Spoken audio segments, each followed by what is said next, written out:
Buen día, chicos. Viendo y considerando que el tema de la pandemia viene complicado y que por ahí seguir el ritmo se nos hace bastante difícil, les propongo acá una clase de repaso de todos los temas más bien teóricos que fuimos viendo acerca de la materia.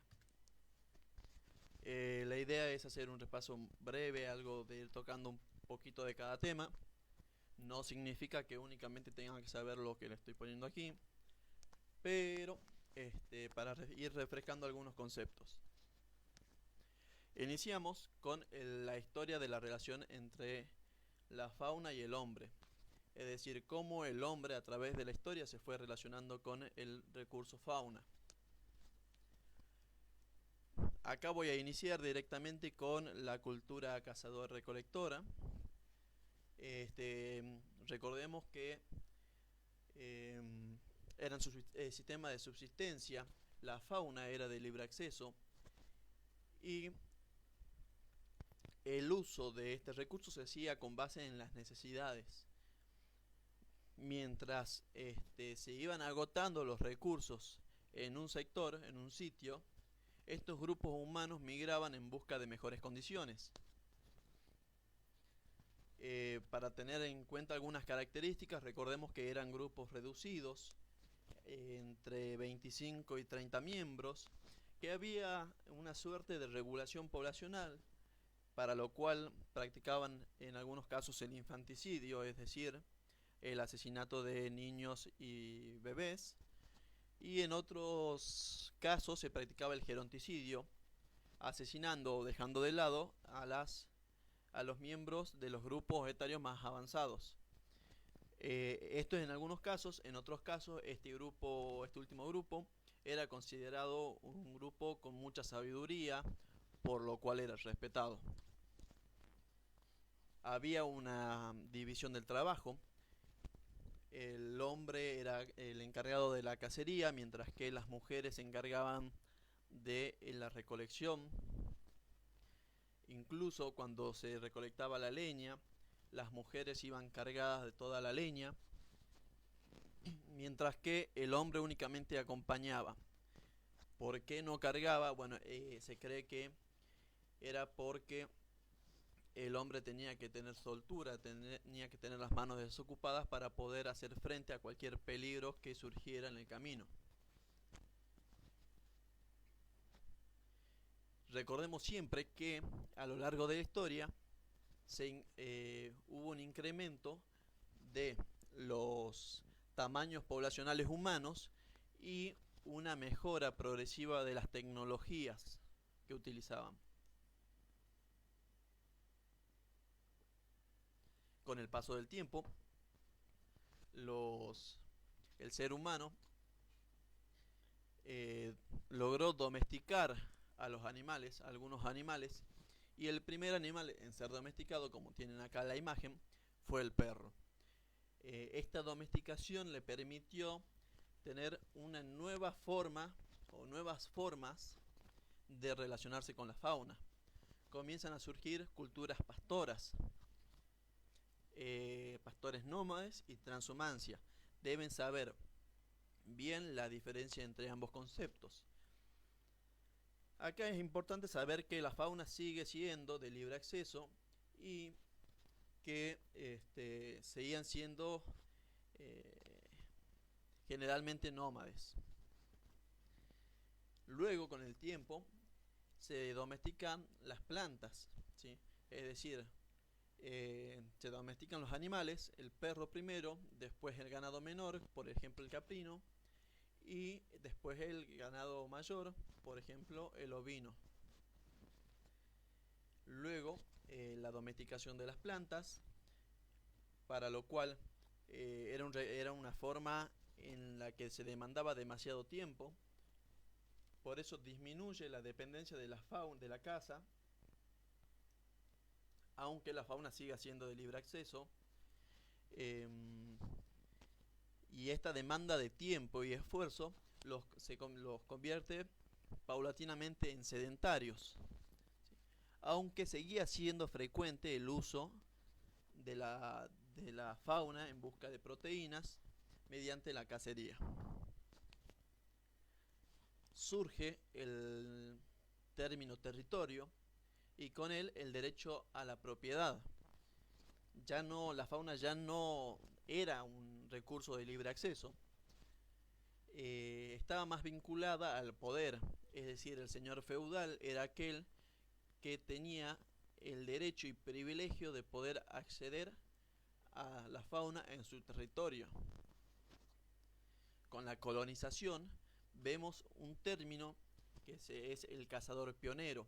Acá, como ven en la imagen de la derecha, eran personas que por lo general utilizaban armas de fuego, perros de caza, y se movilizaban en caballos para aprovechar el recurso en zonas o sitios menos poblados o vírgenes, con lo cual comenzó una disminución progresiva del recurso. Hasta que ciertos grupos humanos comenzaron a darse cuenta de que algo estaba fallando, de que los ambientes estaban altamente alterados, que no había la misma cantidad de recursos que se observaba antes, es decir, que los niveles poblacionales habían menguado, que había una necesidad obviamente entonces de recuperar esos niveles poblacionales. Ya comienzan a haber múltiples percepciones de la fauna. Se comienza a valorar por otras cuestiones a la fauna, aparte de las que ya del valor que ya tenía.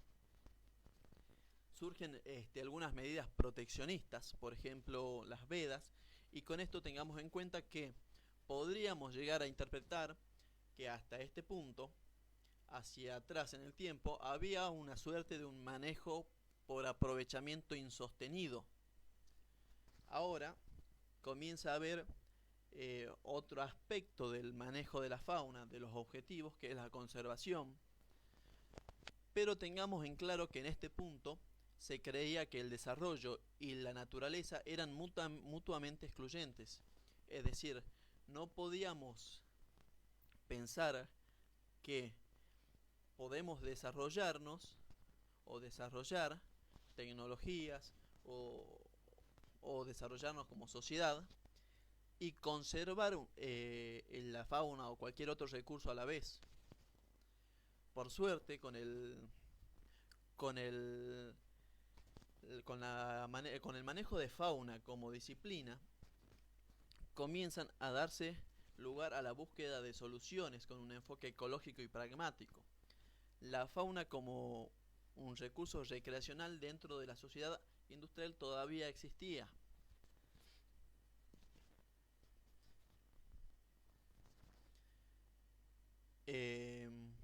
Tengamos en cuenta además que, como bien mencioné, a lo largo de toda esta historia hubieron aumentos en las poblaciones, se incrementaron las demandas sobre el recurso, por ende las presiones eran distintas, todo el escenario fue cambiando a lo largo de la historia. Tengamos en cuenta además que no fueron cambios abruptos, sino progresivos, paulatinos, y no fueron globales, coexistieron y coexisten hasta el día de hoy muchas de las culturas que se dieron. Tenemos culturas pastoras, acá en sectores de Prepuna y Puna. Si bien nuestros cazadores recolectores o las comunidades que se perciben como tal ya perdieron casi toda esa identidad, existen en el mundo todavía muchas culturas cazadoras recolectoras, así que es algo que no se tiene que ver como una línea temporal tan tajante como se la llega a mostrar. Con todo esto mencioné fauna, mencioné manejo de fauna y objetivos. Ahora es importante que tengamos en claro y que nos aprendamos las definiciones. Hay muchas, obviamente, como cualquier concepto, pero acá les dejo las que a mi parecer son las más interesantes y más complejas, más completas además. La fauna. La fauna, según el Código Civil, son todos los animales que viven libres e independientes del hombre. en ambientes naturales o artificiales, los bravíos o salvajes que viven en cautividad y los que, habiendo sido originalmente domesticados, vuelven a la vida salvaje. Con esto surge la necesidad de manejar este recurso y Giles en 1971 ya definía el manejo de la fauna como la ciencia y el arte de decidir y actuar para manipular la estructura, dinámica y relaciones entre las poblaciones animales, sus hábitats y la gente, a fin de alcanzar determinados objetivos humanos por medio del recurso fauna silvestre. Ahora, no solo es necesario que aprendan a recitar la definición esta, sino que entiendan cada uno de los aspectos que están involucrados o incluidos dentro de la misma, como bien está en la diapositiva correspondiente y como se les pidió en uno de los cuestionarios. No me voy a detener mucho en este tema, pero sí tengan en cuenta que esto está directamente relacionado con el triángulo del manejo de la fauna del mismo autor, en el cual se observa la gente, la fauna y el hábitat, todos íntimamente relacionados. Con lo cual, les digo que no pueden trabajar sobre ninguno de estos aspectos sin afectar directa o indirectamente a los otros dos. Y créanme que en muchas ocasiones el más complejo de abordar es la gente. Pero esto se debe básicamente por la gran heterogeneidad que tiene el grupo humano. Y otra cosa para que vayan teniendo en cuenta, si uno habla de hábitat, tengan en cuenta 3 conceptos, que es el agua, el alimento y el refugio. Por lo general van a trabajar en manejo del hábitat para la fauna, teniendo en cuenta esos 3 aspectos. Ahora, el objetivo del manejo de fauna, bueno, principalmente, y para este caso vamos a trabajar con 3 objetivos, que es el aprovechamiento, que consiste, acá está implícito el término sostenido, porque el aprovechamiento será el uso del recurso y mantenido en el tiempo, ¿sí? Es decir, a tasas que logren mantener las densidades poblacionales a través del tiempo. Acá les pongo un pecarí de collar o chancho de monte, y se los pongo porque quizás es uno de los objetivos más atractivos a la hora de la cacería, o por lo menos lo ha sido por mucho tiempo en la provincia. Cuando hacemos aprovechamiento, no se queden con la idea de cazar únicamente, sino hay otros modos de aprovechar la fauna que lo veremos en la bolilla correspondiente. Luego tenemos la conservación, que acá les dejo la figurita más vendida, que es el yaguareté, que nace con la necesidad de incrementar las densidades poblacionales de especies que se han visto reducidas. Acá únicamente a modo de para que vayan teniendo ideas de algunos conceptos, hay trabajos que abordan directamente a la especie y otros que abordan a la especie indirectamente, trabajando sobre el hábitat. ¿A qué me refiero? Especies como el yaguareté, que necesitan una gran cantidad de espacio, es decir, una amplia área de campeo o de actividad, y que además para mantener poblaciones mínimas viables necesitarían descomunales superficies inmanejables. Se trabaja sobre la especie, es decir, conservando a la especie, y surgen figuras, por ejemplo, como el monumento natural en este caso. Otro modo de conservar es trabajando sobre el hábitat, creando reservas. Reservas que aseguren muchas especies que puedan sobrevivir e mantener sus números o incrementar sus números poblacionales dentro de esas áreas. Y en este caso, por ejemplo, les podría mencionar las ranas marsupiales, que es otra figurita que se está vendiendo mucho en Salta y Jujuy a través de parques nacionales, por ejemplo Calilegua y el Baritú. Luego tenemos como un tercer objetivo del manejo el control. Y acá sí me interesa que vayan teniendo en cuenta qué es el control, porque van a haber trabajos en los cuales habla del control del jaguarete y después uno lee la teoría y dice el objetivo del control de manejo de fauna es disminuir las densidades poblacionales. Esto es verdad, pero únicamente cuando dentro de las especies perjudiciales estemos hablando de las especies plagas, es decir, que tienen hiperabundancia, que tienen crecimiento exponencial, cíclicos, que ya vamos a ver en la bolilla también.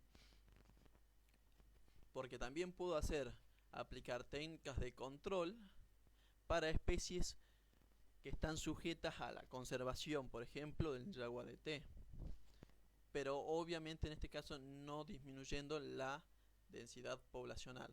Tienen algunos ejemplos en la diapositiva.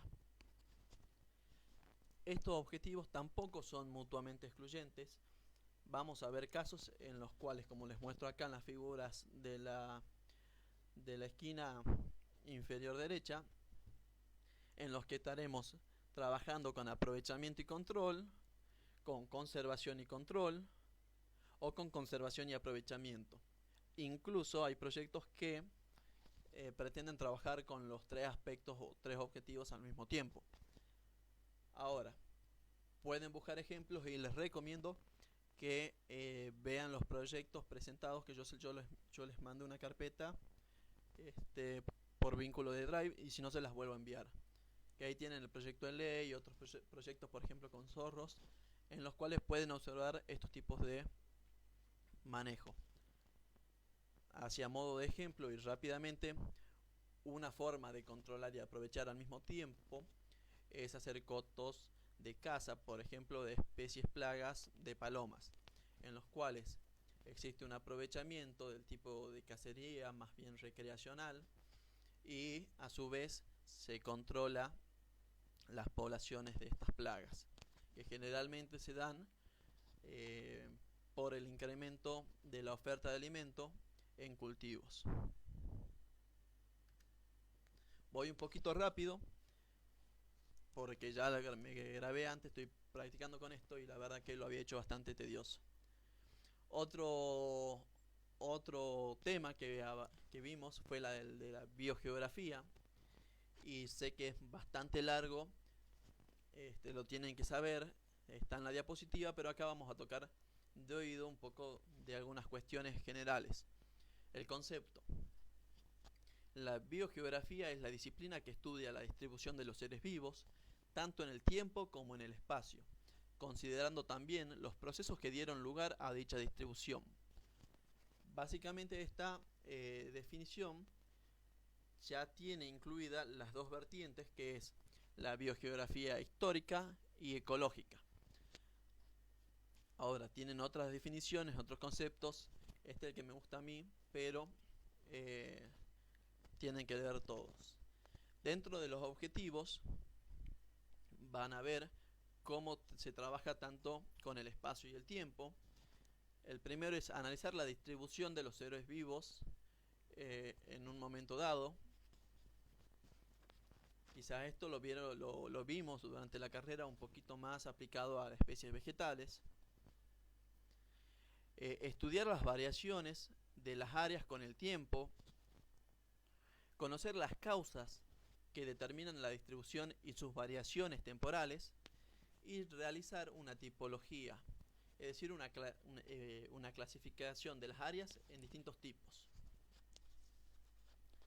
Además se mencionan tres procesos importantes que deben saber, que es la evolución, la extinción y la dispersión. Este concepto de biogeografía de islas la podemos aplicar al diseño de reservas, siempre considerando y acordándonos que cuando hablamos de islas no hacemos referencia únicamente a las islas oceánicas, sino que pueden ser cimas de montañas, parches de bosques, y tienen que tener en claro lo que son los distintos tipos de barreras que podemos tener en la naturaleza.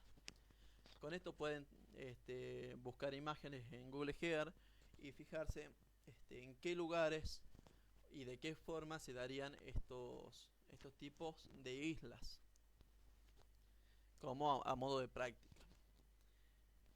MacArthur y Wilson propusieron que el número de especies en una isla representa un equilibrio dinámico entre las tasas opuestas de inmigración y de extinción. Acá, como podemos ver en el gráfico de la izquierda, tenemos donde se cruzan ambas curvas el equilibrio del número de especies en la isla.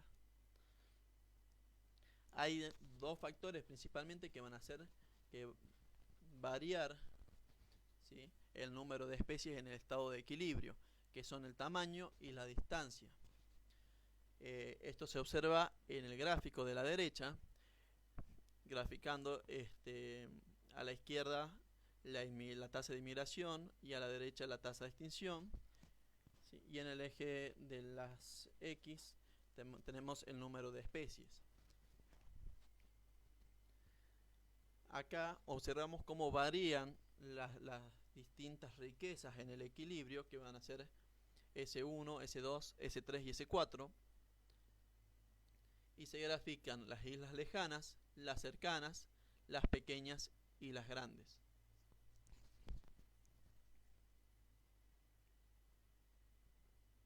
Es así como vemos, por ejemplo, que islas pequeñas, ¿sí?, y lejanas tienen un menor número de especies en el equilibrio, mientras que grandes islas cercanas van a tener un mayor número de especies en el equilibrio. Esto es un modelo teórico, no se lo tienen que saber, pero lo tienen que saber asociar a un caso en particular. Por eso les digo que si ven un sistema de islas pueden establecer cómo sería o en qué orden estarían cada una de las riquezas en el equilibrio, considerando una fuente y el sistema de islas.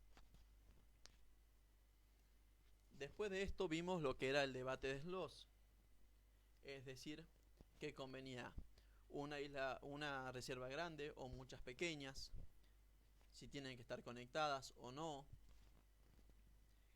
Se habla de la heterogeneidad de cada una, el número de especies que pueden albergar cada una, y no voy a entrar mucho en detalle porque esto es algo, por ejemplo, que lo vimos, no me acuerdo si en ecología, pero por lo menos en genética se lo mencionó, y obviamente tenemos que tener en cuenta si el análisis lo hacemos a corto plazo o a largo plazo, que van a variar también un poco el debate. Si lo buscan en internet, tanto el trabajo de biogeografía de islas de MacArthur y Wilson como el debate Sloss están disponibles en PDF, pero bueno, lamentablemente está en inglés, pero les dejo el dato por si lo quieren buscar. Recordemos, acá volviendo al tema de islas, que hay importante saber las dos excepciones, que uno es el efecto rescate y el otro que a grandes tamaños de islas podrían ser blancos más fáciles para la colonización. Siguiendo en la materia, vimos técnica de estudio de la fauna. Aclaro, no son excluyentes, muchas veces van a tener que trabajar con más de una técnica, de la manera que sean complementarias, que den información complementarias, y dependiendo cada uno del grupo de fauna que estemos trabajando. Es así como tenemos, por ejemplo, la observación indirecta, a partir de principalmente de rastros, que puede ser sin trampas o armando trampas, y en este caso me refiero, por ejemplo, a las trampas huellas que vamos a ver más adelante. Algunas especies nos permiten estudios por observación directa y otras van a requerir capturas. Y cuando hablamos de capturas puede ser por captura viva o captura muerta. ¿De qué va a depender? Obviamente de la especie objeto de estudio. Generalmente un estudio de captura muerta está asociado a especies plagas o de hiperabundantes, y tengamos en cuenta que nosotros podemos estar afectando indirectamente a otras especies. Es decir, que si estoy trabajando con algún roedor que está sujeto a técnicas de control y puedo aplicar capturas muertas, tengo que tener cuidado que en la zona y con mi misma técnica aplicada o trampa aplicada no esté afectando otras especies. Por ejemplo, que caiga un colicorto o una marmosa que esté protegida o que tenga otra categoría de conservación. Es así como aplicamos trampas para las capturas, tanto vivas como muertas, y obviamente cada una de las especies presentan distintos tipos de trampas para su captura. Si hacemos captura viva, nosotros podemos trabajar con marcaje o sin marcaje, para lo cual tienen que tener en cuenta nuevamente la especie. Yo les recomiendo que se imaginen cada una de las especies con la que van a trabajar para poder relacionar qué tipo de marca van a utilizar. Siempre, pero siempre va a depender del objetivo de estudio y de la especie objeto, ¿sí? No hay recetas para ir al campo y aplicar, sino cada uno va a tomar las metodologías, los procedimientos estudiados, teóricos, y los va a aplicar de acuerdo a el caso particular que estén abordando. Como les mencioné al principio, cuando iniciamos el grupo de manejo de fauna en Facebook, les di el link de las láminas que armo, pero con la idea de que vayan conociendo un poco las especies, por lo menos las del NOAA, que les va a servir para relacionar muchos de los aspectos del manejo de fauna. Tanto conocer su morfología como sus hábitos comportamentales, porque de acuerdo a eso voy a saber qué tipo de marca utilizar, qué técnica de captura o qué trampas puedo aplicar y en qué momento. Por ejemplo, en esta imagen yo acá les pongo el carpincho hacia el medio, hacia el centro, que ahora tomó relevancia en las redes sociales. Les pongo una corzuela y les pongo una comadreja overa. Ahora, si yo les digo que en cuál utilizarían una marca por corte de falange, obviamente no me pueden decir en un carpincho, conociendo o sabiendo que tienen entre 3 y 4 dedos de acuerdo a la pata, o una corzuela que tienen 2 dedos rematados en pezuñas, o ya podrían aplicarlo en una comadreja. Pero si yo sé cuál es los hábitos comportamentales de la comadreja y sé que escala, que trepa y utiliza un dedo oponible, no le puedo cortar una falange justo en el dedo oponible, porque teniendo en cuenta los supuestos que deben saberlos a todos de las marcas, no puedo afectar la supervivencia del animal marcado. Si yo le voy a poner una marca en la oreja, no se lo voy a hacer en un carpincho, pero quizás sí en una corzuela. Y por eso digo que tienen que tener en cuenta las especies y los hábitos. Además tengo que saber en qué momento voy a estudiar, si son de hábitos nocturnos o diurnos. Si entran en letargo en alguna época del año, si tienen migraciones locales u otro tipo de migración, principalmente en aves, y analizar los resultados de nuestro estudio también. Si yo de pronto estoy estudiando aves y obtengo un menor valor de riqueza en otra época del año, nunca podría estar interpretando que ha disminuido o aumentado la calidad de un sitio, debido a que tengo que conocer el ensamble y cómo se comporta ese ensamble de aves. Bueno, conocer su área de distribución espacio-temporal y los endemismos. Tengo que saber dónde voy a ir a trabajar, en qué lugar, de acuerdo a las especies. Sepan algunas especies endémicas, como bien se les pidió en uno de los cuestionarios. Y siempre, pero siempre utilizar el ingenio en cada uno de los casos en particular. Es algo que siempre les remarca el profe. Hasta este punto sería casi todo teórico. Ahora entramos en un par de temas un poquito más prácticos, de cálculos. Les recomiendo consultar por el grupo de WhatsApp todo lo que tenga que ver con la parte práctica.